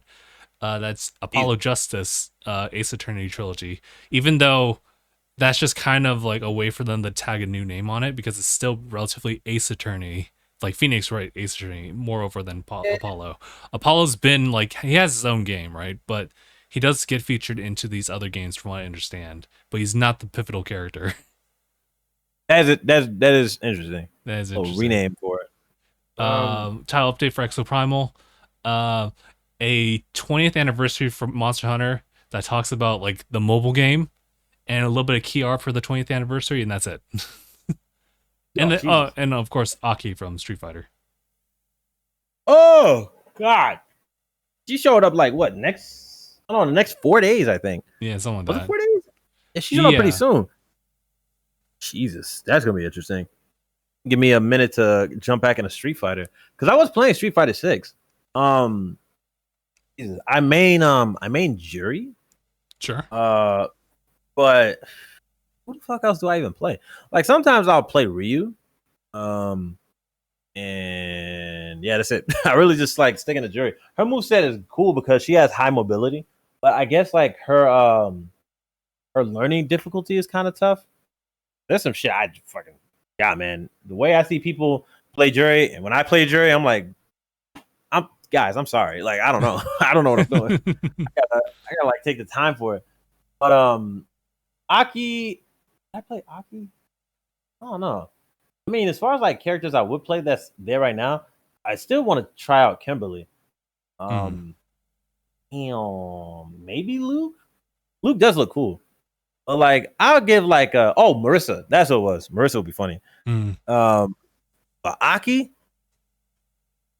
I do like characters that have they call it stances, where if you see her, that silly ass like she's like slithering on her back type shit, that gives you 3 options, and that in and of that right there is a stance because it'll give you either like an evasion move, I think a command grab, and a just like a leaping attack. So that means you get like versatility, and that gives you an edge on like your on your opponent because they don't know what your character is gonna do when you have options like that. So maybe moveset doesn't look horrible either. He's very weird though. He's a freak, so I don't know. That's understandable. And I already played Jury. I'm like, you know what? Enough freaks. I think I'll just so stick to one. Play another. Yeah, one's enough. And like the level of freak, because like you've seen her critical art. Shit, like it's of course it doesn't show, but like when she does like this creepy ass like freaking was it Lee May from Avatar type pressure point, like she's over poking you with her claw, and then it shows like a crazy X-ray. As soon as that poison that she gives you in her critical art, she does like this sadistic ass pose, and you blow up, just blow up. Oh my god! Like I like how they kind of like executed it because it looked really crazy for the contrast. But nah, man, she's like exceptionally freaky. Like she's a freak, but like good lord, I think otherwise gameplay looks cool. She's probably gonna be a problem when people start getting used to her. Yeah. Aside from that, geez, man, all the stuff that was mentioned with Capcom, I never really played Ace Attorney. We have a couple of friends who really like that franchise, but I like his hair. Like I don't know, I haven't played it. That's fair. Same here. Let's see. But other than that, I mean, it doesn't sound like it's a bad list, especially for people who know those titles. Dude, sure. What other stuff is there? There's this thing I noticed called Sensuality. I think that's how you say it. What would you call me? Oh no. It's a demo of Sensuality Echoes of Ada. Wait, is this like for what? I have no idea. Wait, is this for Capcom? Is this for Resident I don't Evil? think so. Wait. Oh, okay. No. It said Ada, so I was like, Ada Wong? Like, what are we talking about here? But no, it's like some robot thing. Oh, I see. Well, Resident Evil 4 did definitely have like DLC. Apparently separates a much more elaborate like Ada's assignment from way back when. Hence why they put it on like a $10 price point. Oh, wait, $10? Instead of being included in the base game, they wanted to, I guess, extrapolate more on like Ada's like side of things and just reimagine it. I see. Damn. Then let's see. Wasn't there like any other game that caught your attention? Not entirely, no. Honestly, I'm kind of curious about like other works from Capcom. Like Monster Hunter. They only got like the mobile game like right now, so there's no news about like a new one. They'll have something. Yeah. They'll be working on something, but we just don't know what it is. So Yeah, I see what you mean. it is what it is. I'm starving Oh, here, yeah, that's crazy. but I was no, thinking, given some time to cook. yeah, I was kind of thinking of anything I was kind of hoping for. I don't, aside from Tekken, I don't really think there's a lot that I had on my mind. I feel like this is the That's fair. first Tokyo game show that I actually like looked into. I'm usually just told what happened. Yeah, So same. I usually get the feed for it. I'm like, oh, yeah, TGS. Okay, that's neat. it's super neat. Yeah, no, But I like, feel like it was kind of well. Actually, you know what? I have to say that Final Fantasy like 7 like Rebirth kind of stole everything. I think Naturally, so. Yeah, yeah. I would say so. Yeah, Yeah, I know you but don't yeah, really have like much to add to it because of like your stance on it. I'm also kind of the same way, but I've definitely let myself in on like spoiler stuff here and there as far as like the main story and like what's supposed to happen. Um, yeah. You played remake, yeah? I played remake, yeah, so it's like they're leading into certain things. It's definitely a sequel. Uh, Oh, but okay. yeah, so that's kind of what it is. Because Damn. it's But it's essential. It's kind of like Advent Children, like Sephiroth, or entering like the live stream, and he's just he's now able to transcend like time and space, and oh, really? he's taking advantage of that to possibly rewrite history. But the way that they're trying to write it off is that remake, rebirth, and the third game are pretty much going to run exactly the same way at a certain point. May just have Real. parallel like storytelling going on. Maybe I'm not sure. Yeah, because what I'm gonna do is damn, I want to finish up the OG one, and then I am gonna play the remake and then Rebirth. When is Rebirth coming out? You say February, or am I just bugging? February, yes. Yeah. Yeah, Okay. it's pretty soon actually. Did you Holy shit. did you pre-order the game with like the 19 inches of Sephiroth? Oh, look, I remember you brought it up in the chat. I was like, do I want to? No, well, it did look cool, but I was like, I would really essentially do it for. Well, then again, I already did for Tekken, but still, I was like, I thought about it. I think it looked pretty cool next to Luffy right over there. I see him. I mean, but that's where Jin's gonna go. So Oh, like, that's I true. gotta think. I gotta think like damn, what was something that got my eyebrow? Let me look at it. Also, hold on. Is it one of those collectors that are they gone now? Because I think Last time I checked, it was well when I posted it was restocked, but it could have been something different now. let's see, hold on. Oh yeah, and yeah, duh, it's only on fucking Square. Yeah, let me look at it again. Mm. Or not give you cookies. What the hell? All right, let me Huh? hold on. Cookies? It- Where? the fucking the goddamn newsletter. Oh, Um, okay. Oh, those types of everything cookies. has like everything has like a subscribe to the newsletter. I'm like, dog, I like Square, but not that damn much. Like, give me a second. Let me see. Oh, don't show me the screenshots. I want to see the collector's edition. I want to see your steel book. Show me. Give it. Give it. Wait. Yeah, the statue of Sephiroth. That's what it was. How Mm. tall was that bitch? Like, god damn. It's total 19 inches. Same with Venom. Not it. Also, did you get that one? Because I saw Oh yeah, Spider-Man, so I figured that you'd want to, yeah. especially I how thought about Spider-Man's it. looking. Spider-Man's looking like And again, real strong. it was Insomniac when I saw it, but I was like, you know what? I'll just get the pre-order because I do, which I still kind of feel bad about because I do have the pre-order from the first one that they did, which actually that's a sick ass statue. It's like is Yeah. Spider-Man on top of all the enemies, and I was like, that's a sick ass statue. Sick, but nah, I kind of spaced out. I kind of spaced out, but like I was really on Tekken 8. As soon as Tekken 8 was just happening, I was like, I'm sorry, Insomniac, but I'm finally gonna sleep on you because I gotta get this game. It looks so good. But Spider-Man's like coming out next month. Yeah, but yeah, I did pay off my pre-order. That's cool, but That's true. it's not Tekken. So I'll just end up. I'm gonna play it. I'm definitely gonna play Spider-Man when it gets out. Yeah, I think as far as like other games that I would have like like a draw to pre-order, I kind of I missed out on Liza P. I have it, but I didn't do their pre-order for like their I guess when it's still available. Well, I'm only looking at GameStop, so I'm not sure if like they have their own thing on their website or something like that. Yeah, I think it was. Oh shit, maybe. Yeah, you but might want to check that. Yeah, for their pre-order stuff, the little collector's edition looked pretty neat. it looked pretty good. Yeah, considering for like what I don't. Isn't this game this developers like first go? Like I think so. I might be wrong. Hold on. It's kind of crazy how like I've heard nothing about them. Yeah, yeah, bro. I don't know. I don't think so. But it looks really good. I'd be all over if I played more of the Souls games. I do want to do that, but yeah, you know what? There's a lot. Oh, what was the thing? I was talking about it yesterday. Bloodborne. I get my ass whooped. Yeah. Like I get my ass whooped at all these games. I enjoy them because, first of all, I like it. I like a challenge. Like especially when you notice like some of these challenges, it's just about you taking your time.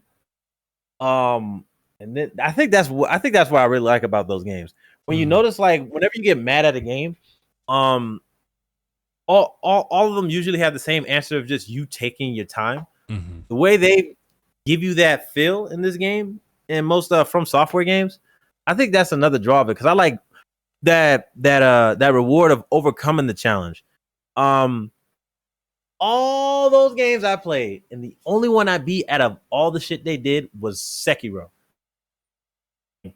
I don't know why, but I did because I remember when it came out. Actually, there was like a complaint about the difficulty, and I was like, "Are we serious right now?"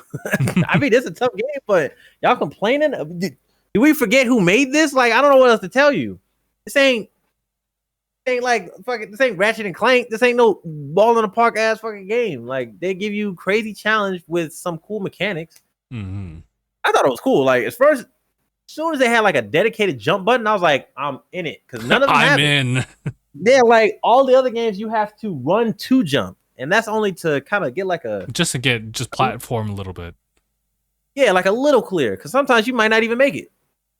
You know, so with Sekiro, they give you that and also like the grappling hook mechanic, so you get like super verticality, mobility.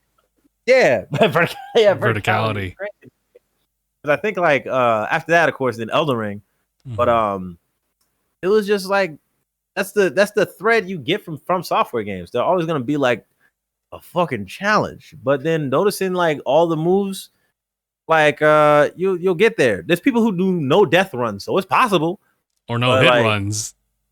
That's crazy. Those are a bunch of freaks. Like that's crazy. there's Aki, and then there's those players. You stay away from those. What's that? What's that vegetable Mufasa? It's like you must never go there. Those guys are just like in their own lane. But like but I think that's one of the things I always liked about it. I've seen like a couple of people who do no death runs or just speed runs in general. Mm-hmm. That's or like was it Miss Mika doing those crazy like unorthodox playing methods? Yeah, playing with one hand. Dance pad. The dance pad cracked. Like I don't know what. Have you seen? I don't know what made you think like. Have you seen the goldfish one? Yeah, the goldfish. What is that? You pretty much like overlay your face cam with the goldfish going in like certain like segments of like a outlined thing that is computed onto your PC as controls. So it's Point Crow, the one who does like all the Legend of Zelda Breath of the Wild to Tears of the Kingdom stuff, and really? he had just a goldfish. I believe it was Point Crow. Where he just has goldfish set up, and whatever like the goldfish goes is a certain action. So it's that's tedious. That goldfish beat, I think, first form Millennia. So I mean, you tell me. Oh my god, that's ass. That's crazy. That's ridiculous. All right, well, Elden Ring was so much fun. But like, bro, again, it's so cool to see what people could get out of playing those crazy, challenging games. Yeah. Yeah, From Software. Matter of fact, I wonder where I would rank them on like my favorite like developers because I always like the stuff they put out. but still, Lies of P. People are saying it's like what you would want from like a second Bloodborne, as far as I understand. Um, but I did hear somebody beat it. So either they no life that mess, or it's not as long as I thought. I really wonder. I think I was kind of thinking, like, yeah, how long is this? It's probably as long as any other like Souls-like game. I would say may not be That's like what may not be the longest thing, but first go around it's just kind of like taking the story and then understanding like boss movements and stuff like that. So yeah, I wanna see the people. I wanna see what people's like overall rating of the games are. Super interested. Yeah, because there might be like, because whenever I think of like how I feel about games when people talk about it, of course most of the time it's like, oh, I enjoyed it, I had a good time, but then noticing like some of the things that could like cut in on the experience, cool to acknowledge what people say about it. I don't think I've heard anything crazy about Lies of P yet, but I mean, be honest, I still haven't played it. Damn, it's on Game PS5's getting Pass. dusty. My PS5 is getting dusty. I think it's on PC Game Pass, so you can also like just try it out, and if you really like it, get that collector's edition. You know what? Hopefully they have some available. Hold on. I already have it, so I was like, what? I think the only game I ever, I was like, but I don't think, I don't know if I've ever done it for another game, but like, what is it? Like standard edition. I remember getting standard edition for what's his face? River City Girls, because I bought it from Limited Run. Yeah. Their standard edition for it. But then I think I bought the wrong one for the collectors. And I was like, oh shit. So I ended up buying it again. And I was like, you know what? I'm not that mad. And then I downloaded it. So that was a triple dip. Oh my god. One of my favorite games ever. All right, fair. That's fair. But yeah, sometimes. Also I think I messed up. Pre-order is supposed to give you like a code. Oh yeah. They give you like a code for an outfit. I think the outfit's based off of like the original look for Pinocchio, like the original story. Like the goofy ass cone hat and the funny collar, orange and green combo. It looks disgusting, but it's what it was. He was rocking it. I mean, as a liar, you got no sense of fashion, I guess, but that was terrible. But yeah, man. Also, what's the name of that guy again? What's the name of the guy who the new Willy Wonka? I don't know. Let me see. That sounds wild. The actor, bruh. Cause bruh. This man looks like Timothy Chalamet. Does. He even got like wait, hold on. Like he got like the little his chin.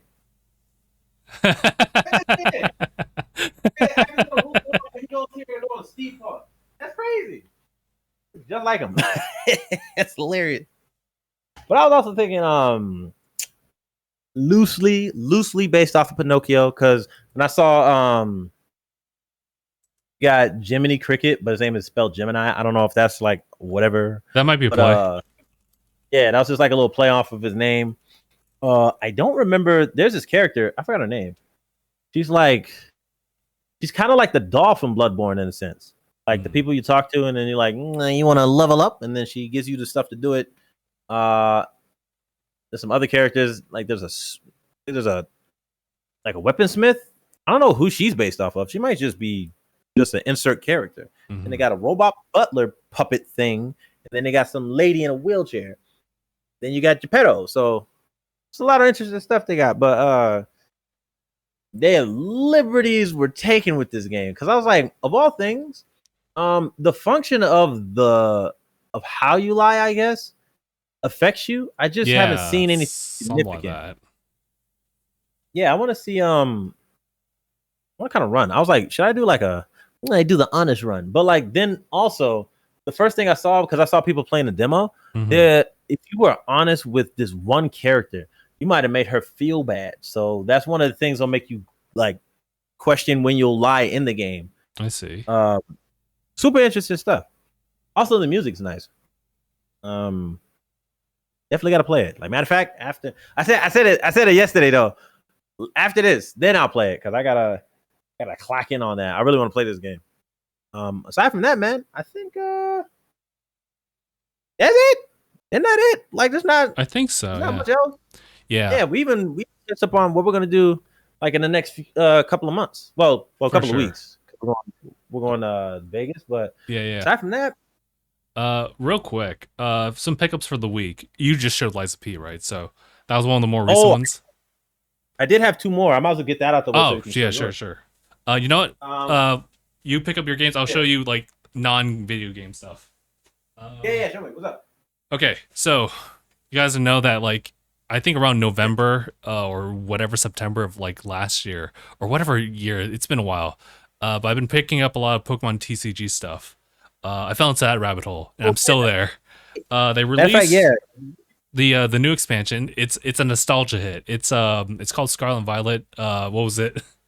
151, which is like pretty much everybody and Mew from first generation, and it's selling out really quick. I mean, it just came out like yesterday. Yeah, about yesterday, and people are just buying up all the stuff. So I pretty much got. I think I've gotten everything up until this point. I just have to like. I mean, it's selling out really fast, but I just picked up these guys. There's a booster bundle that I could only like really get through Target. And then just earlier before podcast, I got like their binder collection because I like collecting stuff. So binder collection. So I'll probably be like opening these guys up like later, like on a stream or something like that. I'm not entirely sure what the plan is, but I definitely need to make sure it's on those ones. But that's non-video game stuff. Yeah, what's up with the video games? Matter of fact, I'm closing. Oh well, hold on. I'll get mine out the way, I guess. But it was only 2. It was really just like after I went to go pay off the one for Spider-Man. I tried to look for a pre-order, but this was for the Metroid Prime remaster. Oh, let's go! Honestly, never played this game, so this is definitely going to be something interesting to play. But also, it's new. It is I was doing new. a pre-owned thing, kind of just to get like a little buck. But like they didn't have any pre-owned. But you know what? I think that's a good thing because that means not a lot of people wanted to give this game back. So I think that's good. That's fair. That's selling point. That's really nice. That's fair. That's fair.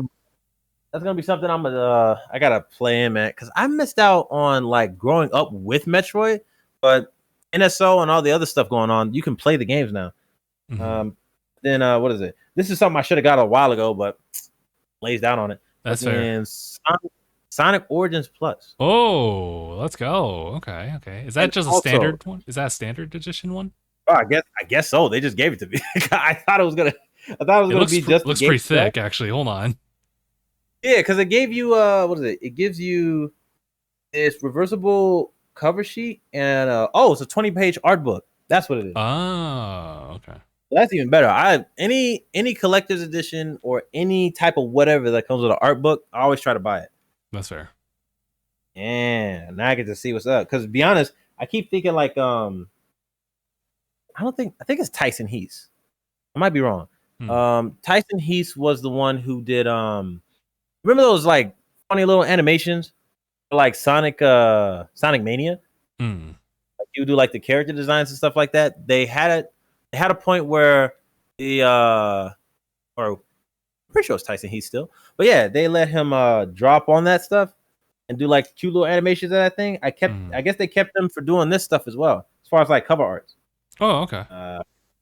But I mean, on the real, man, they give you like a lot of stuff in here. I didn't realize all like the little like was it jukebox? They give you jukebox and like a lot of other collectibles, I guess, in here. Yeah, the museum. That's what it is. So damn, look at this, baby. Also, quick shout out to Eyes for jumping in on chat. Hello, how's it going? He's saying petition to pull a book for me to read. How about that Reggie book?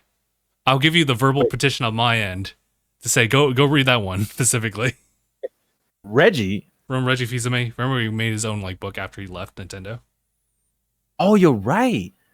What the heck? Crazy. Really? Because I was thinking like wait. like his insight and stuff, I guess, as far as like what he was doing. That a little bit of that, but also like his lifestyle and everything. Sure. Oh, that too. That actually be pretty interesting. Because more or less, whenever I hear like somebody from high end giving their perspective on some of the choices and moves they had to make, that would be a good idea for people who intend to do that stuff. Give them some insight before they make that step. I forgot he was supposed to be a rabbit. I was supposed to be a rabbit. Rabbit. Hold on, wait. A blue rabbit with either a yellow bow tie or a red one. Or also, isn't his real name like Ogilvy or Maurice? Yeah, something like that. Ogilvy. Oh my god.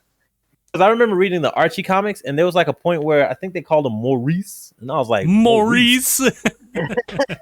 Maurice. Like, that is comedy. What? That is hilarious. That's wild. Man. Some interesting stuff. So that's still the art book, right, from Sonic? Yeah. It's like the thing that they got for this game, while also showing like the old ones. They have like a comparison. They would show like, was it 1997, 1994? Yeah, 1994, 1997, and 2002 for Knuckles. Then 1992, 94, and 2022 with Tails. Golly, bro. Golly, man. Look at him. Matter of fact, you know what? Wasn't there a point where like Sonic was more recognizable than Mickey Mouse? I'd like to say yeah. Yeah. It's like he's cool. And Mickey Mouse is a freak, so I think it's more so that like Mickey's just the face of Disney, and Disney's not really doing much with his like character specifically, where Sonic is always doing something with his character. That is interesting. That is a very good point. The only like active thing we've seen of him is probably like through their like usual shorts that they've been posting on YouTube like for a while. But Sonic, Mickey. Yeah, but then like the Illusion Island type of thing, that was another like take on Mickey Mouse's character. And Sonic has been getting a little bit more of a resurgence now than he was previously. He's been having some interesting stuff with his IDW comics. Like there was a point where they were doing like, I guess, some real like dramatic storylines and whatever. They like, were, yeah. I don't know if you ever caught like some of the art or like something online. They would show them with their like, I guess it's called robotification. Yeah, I know that one. There's that thing. It's like that. Was, whatever. You ever remember the cream bit where it was like, "Hello, Mr. Sonic"? Oh, it's from that. That was terrible. You're right. It's because she lost her mom. She lost her mom. Dude, look at it. Was it her mom? First of all, her mom's name is Cream. They had her like she asked Amy to get oh wait, no, Cream the rabbit. Cream the rabbit, like her and her mother. I don't remember what her mom's name is, but she has a name. What is her mom? Pudding. I don't know, but Victor knows, or Vector knows. Wait, yeah. Oh shit, you're right. He definitely does. He's like, oh. She had to get her out of there, and all you see is her getting like jumped, and then like Amy's taking Cream out of that. That was crazy. That's traumatizing.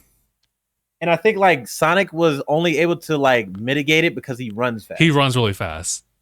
Yeah, it's like these cells can't follow me if I'm zippity doo, and then like just zipping by, and he'll just cut it off for a minute. It's also a crazy concept. Yeah, that arc was also really funny because Shadow was like also like infected, but instead of running like Sonic, he was like, "Cowards run, I win," and he got. Why would he do that? It's very on brand, Shadow. Thank you. Oh man, cowards run, I win. Yeah, right, dude. That was so dumb. That shit was funny though. That's great. Yeah. Let me see, but yeah, nah, man. Very nice pickup. Cause what is it? What's the last Sonic game I got? It was probably Frontiers, right? Oh shit. Unless you never. And I gave that away. You gave that away. You were like, "Nah, this ain't for me." I gave Phil. I gave it to Phil. I was like, you know what, man? You gotta no. Oh, you got a better use out of this. Golly, man. And I That think Phil also shared the same sentiment where, like, I mean, he was probably he gets it, but he doesn't really like most of the other like mechanics. I get it. yeah, it was one of those things where it's kind of like one of the most drawing things from Sonic is his character design, and a lot of fans like doing their own characters, OCs or whatever, right? So Yeah, sure. that function being in the game finally, sure, but like, no, no, I don't like it. Wait, Nice. wait, no. I think you're talking about Sonic Oh, Lost Force Forces. or Forces, Sonic Forces. Forces. That's the one you Wait, gave to Phil, right? Yeah, wait, what's Sonic Frontiers? Frontiers is like the more recent, like 3D one. The He's how do I best describe it? He's fighting against like giant alien dudes. duh, Yeah, the yeah. one, the open world Sonic, duh. Yeah. Oh my god, I didn't get that. Ah, interesting. Okay. Like, I heard it was okay. I feel like most Sonic fans will get what they want out of it, and I'll be honest. I mean, damn. Sometimes I kind of feel off saying that I'm a fan of Sonic because I am, but like I just haven't really gotten to the games because they haven't been that fun to me, except for like Mania, and this is gonna be fun too. Origins Plus look good, but like Maybe Superstars actually. so yeah, yeah. That is also coming out next month. The too many games with all this everything. I buy too much, so I'm like, let's cut right there. I get you. What else is there? Any other pickups? I think that's about it. It really was just those. Okay, gotcha. Liza P looks really good, but on the real, I would assume that my next move would be just oh my lord. Oh, what'd you say? All right, but I will gotta just get off of my list is just playing Liza P because I've been waiting for that for a hot minute. That's fair. Definitely. But yeah, wait, anything else? Now that I think about it, I got my pickups over here. Yeah, because I think for us, I think otherwise we're pretty much good for pod. Yeah, but are they Switch pickups? Yeah, they're Switch pickups. Both of them. Yes. Both of them. Both of them. So we got this came out earlier this week, but the Legend of the Legend of Nyota Boundless Trails. It's the one that's part of like NIS America. It's also like it's kind of like the Trails like games, but it's an action RPG versus like turn-based like traditional RPG. The safe word. I might buy it now. Yeah, I don't know if it's like, it's funny because Phil like convinced like someone that he knows to buy it because of that. It's like I'm not sure if I'm like big on like the Trails games. Like we'll get this one instead, and she's like, I bet. Why not? But yeah, no. So I would at this point like I also advocate for like the Legend of like Heroes games. This is like a spin-off to that one, but even so get this one because one, they're usually in low print, so they usually get like sell out pretty fast physically, but otherwise you can still get it digitally. But from what I understand, this is also a game that exists on like I think maybe the Vita or something like that, or even prior to that. So it's just nice to have something that looks clean, runs like super smooth on Switch. You can also get on like PlayStation, I think PlayStation 5 as well, but or maybe just PlayStation 4, I'm not sure. But yeah, there's that. And the more recent one, Pikmin 1 and 2 physical. This is out. This has been out for like the eShop like for a while, but this is now physical retailing.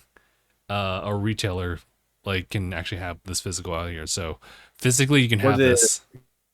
Yeah, was it this past week or these couple of days? Yeah, just like I think yesterday. Yeah. Oh damn. Like I think I asked the employee like during my lunch break, and I was like, "Do you guys have Pikmin 1 2?" I was like, "I think we do." Yeah, we do. And you just hear this like really clean like breaking of these different like units together. I was like, "Oh, that's a fresh one. That's a fresh one." Hey, good lord! Looking at that air vacuum copy because the air vacuum copied. Yeah, I was thinking like I gotta keep my pulse on like game info still because I usually like to just enjoy it when I get it. Most of the time I want to just I gotta get used to just like kind of reporting and talking about it a little bit more. Sure, it is interesting. I think like what was the last time? because it's just the conversations we get from people whenever we talk about games. Yeah. That stuff is cool. But just, I mean, I spend most of my time whenever I dive into like looking into video games now. Hearing other people's perspectives make it like just make it more interesting. That's all it is. You get to see like more of an expanded view of what people got from the same thing you saw. So I think that's pretty neat. Man, I haven't played Pikmin, so that's one of those things I'm definitely gonna have to tune in for. Because it is a series that's just been around, and I'm like, you're in space with flowers? No, but like flowers, minions. Yeah, but then apparently there's more of like an understanding of like, bro, you're stranded and you're dying, and I'm like, survival. I would have thought, yeah, right. I would have thought this normal ass game would have had this man in dire straits. That wasn't what I would have thought, but I thought it was a garden simulator. But other than that, I think it was just pretty cool. I think yeah, I want to. I don't know. I just like the idea of like finding out more things of like these franchises that have been around while they're still getting updates, like a new Pikmin coming out. So that's true. It's gonna be neat. It's gonna be super neat, dog. That's a really cool thing. Just old franchises always getting like rebooted, and people like just kind of tune into those. It's like the just the Mario games, really. And whatnot. Definitely, actually. Yeah, Metroid. Wonder coming out. Metroid was an example. Yeah, Metroid definitely. I've been sitting on it for a while. Plus, like, especially for a series that people want more of, and it's just like we're still waiting on the other one. So let's find what we can appreciate about the game that's already out, or the ones that are going to be important later. So that's neat. Yeah. But yeah, I think that's it for me, man. Gotcha. That's pretty good. Yeah, honestly, I think that's it for me as well. So. All right, in that case, we'll just go ahead and call it. So, guys, appreciate everyone for tuning in for this episode, DangIT Prodcast. It's been episode 474. My name is Justin. I'm Aniyah. And thanks for watching, everybody. #bye, everybody. It's another day. Let me see.